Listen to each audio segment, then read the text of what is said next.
Yes, it is me, Market Vendor, here again today. Now listen, I heard the Prime Minister of Barbados yesterday morning in the capital media HD 99.3 News say that the government of Barbados just secured $25 million. I wasn't sure if it was US dollars or Barbados dollars, but either way, it's a lot of money to help the cricketers and to establish, the right kind of conditions for the fellas to practice in and to train in and that kind of stuff and so on. Because we really, in the Prime Minister's opinion, got to get off the bottom of the ladder where we are at the moment and get back to the top where we used to be in the 70s and the 80s and even early 90s.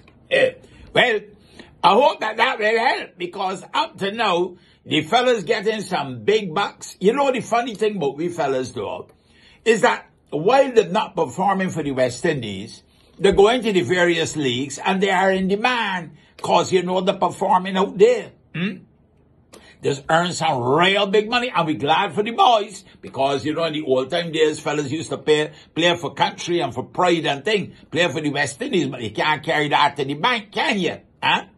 So it is good that the men earning big money, but the word is earn. You're supposed to earn it as opposed to simply get it, ain't it? And right now, sometimes we, the fans, feel like the men just getting the money and not really earning the money. Well, anyhow, let me hope that this $25 million will now help to perform, to bring us to the performance standards and give us a performance center with all the necessary things that we need. The only thing I got to say about this here though is that, in the days of old, the fellas did not have those conditions, but yet they were great players. And we dominated the whole world. We know the game has changed. It's become a lot more scientific, and the investments have been made by other countries because they wanted to make sure that them could beat we. But then I look at a team like Afghanistan. I wonder what is their incentive to perform.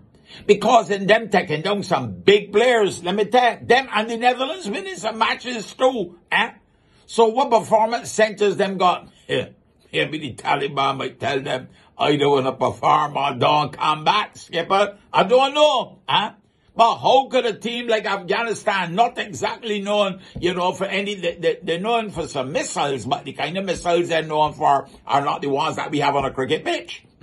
In fact, until a few years ago, I didn't even know that they play cricket in Afghanistan, although, given the proximity to India and to Pakistan, I should have worked that out. Shame on you, Market Vendor, I didn't know that, Hey, Afghanistan, they just beat the former champion Sri Lanka, and they beat some other big players too as well. So, do they have the, performance center with all the high standards? I don't think so. But they got grit. They got determination. They are determined people. And maybe that's what we need. A little more fire inside the belly, in addition to the performance center with all of the ancillary facilities and so on. Because if you provide all of that, and the men still ain't got the will and the desire and the passion to carry it through, it ain't going to happen. It ain't going to happen. I, Market Vendor, wish them well. I gone for now. You have a blessed and a wonderful day. You hear?